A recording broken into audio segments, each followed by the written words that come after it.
Welcome back for part 2 of this KX250 engine teardown. This is a continuation of the part 1 video where we completely tore down the right side of the engine. In this video, we're going to be tearing down the ignition as well as the top end. But let's dive into the left side of the motor and get that flywheel removed.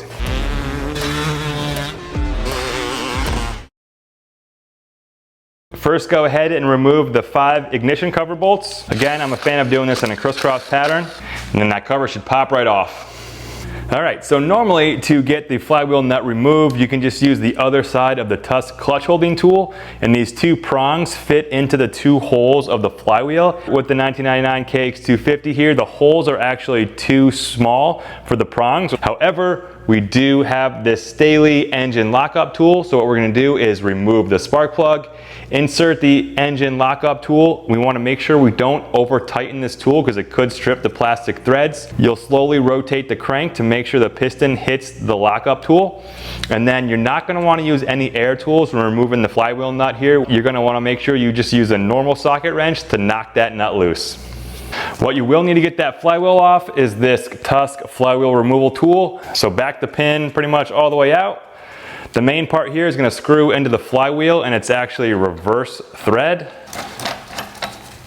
So get that screwed in until it bottoms out. You don't want to over tighten that. Then you just screw back on that inside rod. And then I like to use the impact gun in that situation and just carefully pop that flywheel off. So next up we have the stator plate here, and before you go ahead and remove these 3 screws here, what you need to do is note the timing of the stator plate against the case. So you see that notch right there in the case, and you've got 3 lines here in the stator, 1, 2, 3.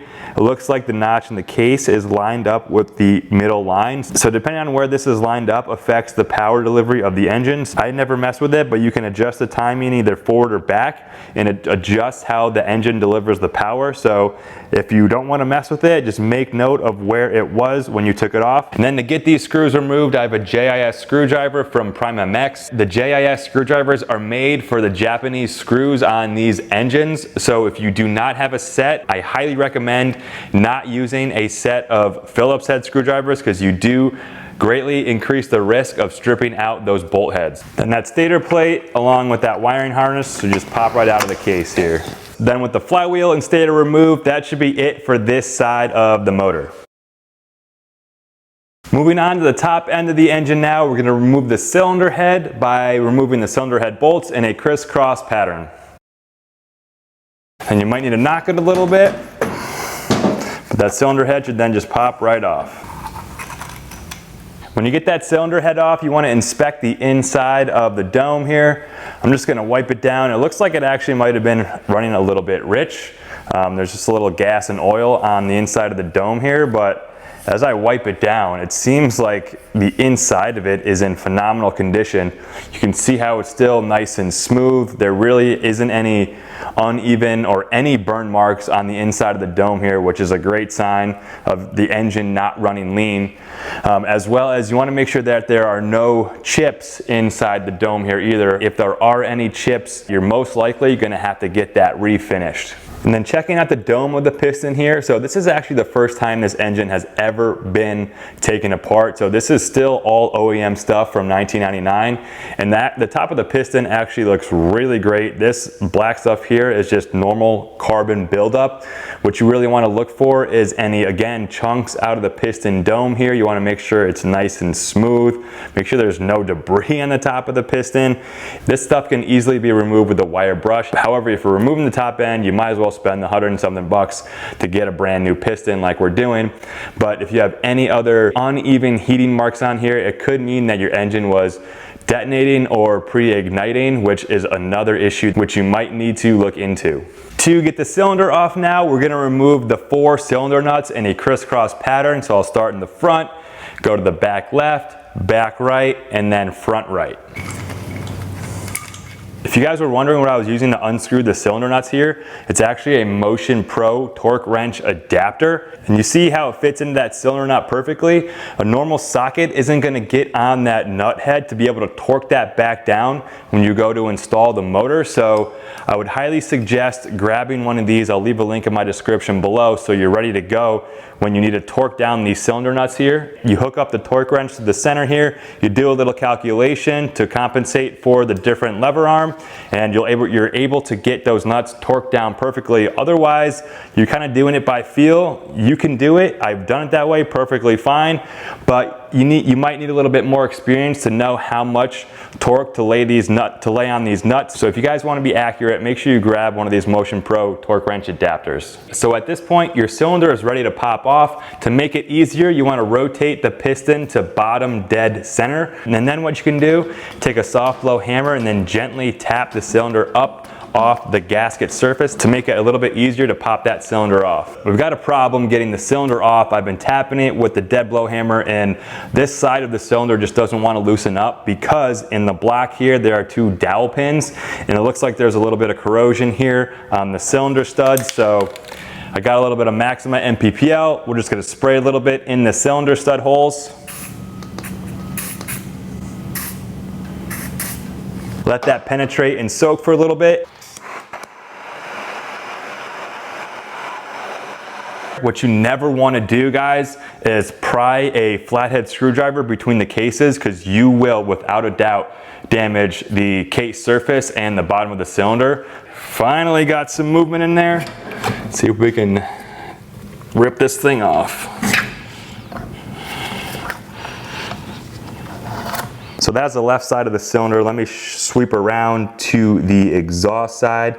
So a little bit of scoring right there on the right. You can kind of see that mark. But moving on to the intake side now. You do see some up and down scoring on it, but honestly, for a 23-year-old motor that's never been opened, it's looking actually really good. I've got the cylinder flipped upside down now, and then this is the exhaust side. You still kind of see those vertical lines running up and down. And if you look closely, you can definitely still see some hash marking in there from the original Nikasil plating. On the intake side, there's a good look there on the side of the cylinder where the hash marking is still good from the original plating. But what we're going to do is send this thing out to Millennium Technologies. They're going to throw a fresh Nikasil plate on this to make sure this thing is brand new. Would I run this thing again?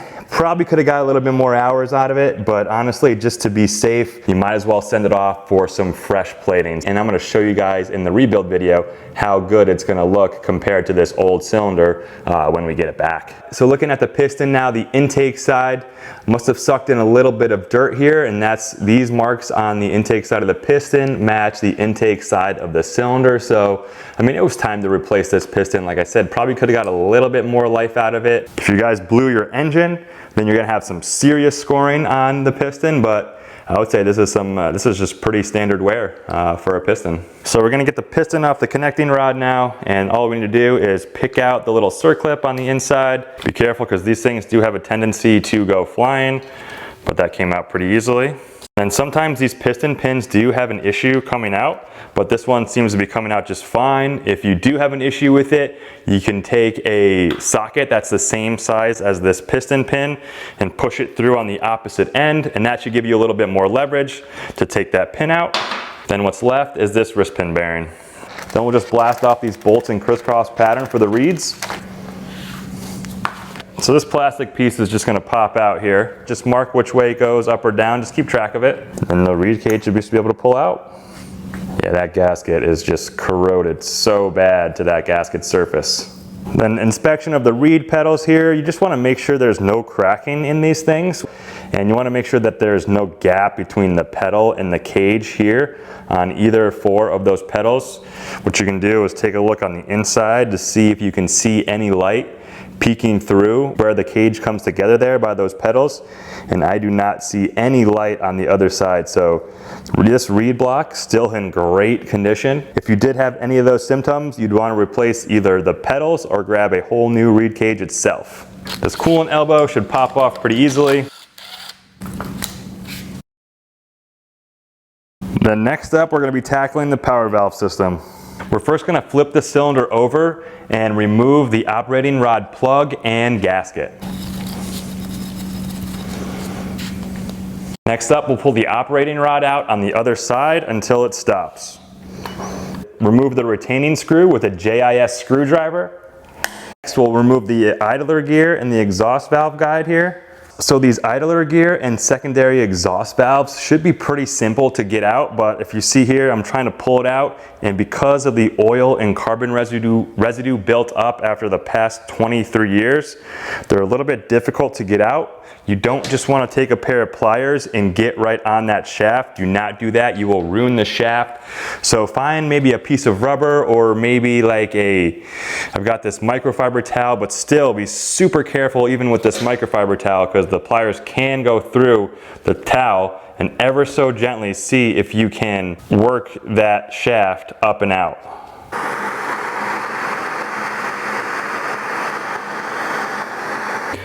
Looks like that heat was able to help just a little bit. I made sure it cooled down before I actually even touched it. And I'm able to kind of work these things up and down a little bit.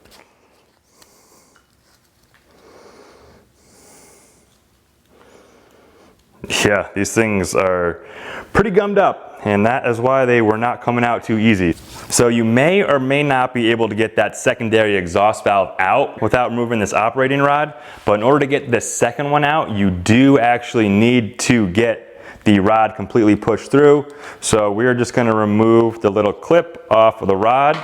Watch out, because that thing just went flying. Then you'll be able to push the rod completely through the opposite way, and then you'll be able to remove this secondary exhaust valve. Go ahead, get the cylinder flipped over. Then we're going to remove the main valve cover, the resonator cover, and the main valve rod cover. Next up is removing this main shaft nut off the main valve shaft.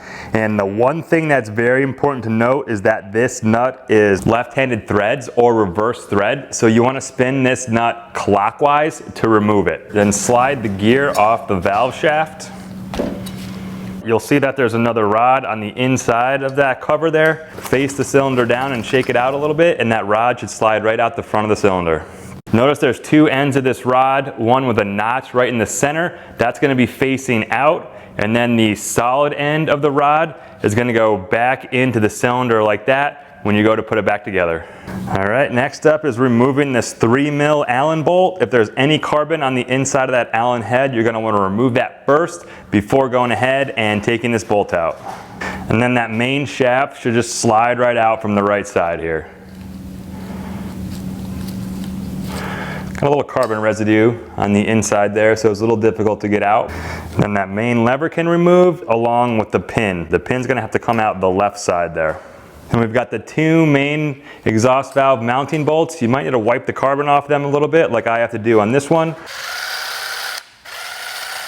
Just watch out for the washers on there as well. Then the main exhaust valve assembly should slide right out. And if you do have trouble sliding this out, there could be some carbon buildup. So what you're gonna have to do is just slide it back in. Just work it back and forth just a little bit, but it should be able to slide right out. So with that, you've got the exhaust valve assembly completely disassembled here. But first, you want to inspect the operating rod here and the main valve rod for any nicks, burrs, damage. You also want to check the teeth. If there are any damaged teeth, you definitely want to get those replaced. You want to inspect the operating rod seal on this side of the cylinder.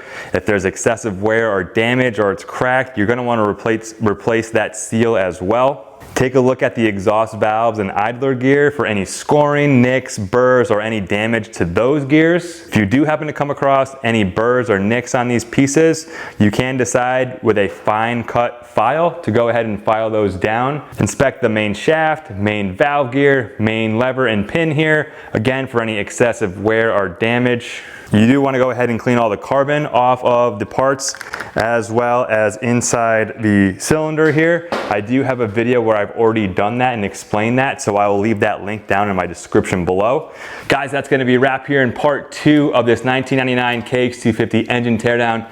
Hope you guys found some value in following those steps by removing the flywheel, the stator, the cylinder itself, as well as the piston and the complete disassembly of the exhaust valve. So if you guys have any questions on any of those processes, make sure you leave a comment in the description below for me. Or if you need any of the tools, the flywheel puller, the clutch holder, the engine lockup tool here, or if you just need some Maxima MPPL, if you guys have some rusty dowel pins and are struggling to get your cylinder off. But as always, these videos are supported by Rocky Mountain ATV MC. If you guys need any of those parts, if you click on the link in my description below to purchase those parts, I get a small slice of what you're purchasing at no extra cost to you, and does not change the shopping experience whatsoever. It's just a way for you to support me, what I'm doing to help you guys out. So as always, thank you guys for that. In the next video, we're going to be splitting these cases, going over the crank, and then pulling the bearings out of the cases. So if you're getting your KX250 torn down with me, you know that's coming up next. As always, ride hard, be safe, and we'll see you in the next video. Peace.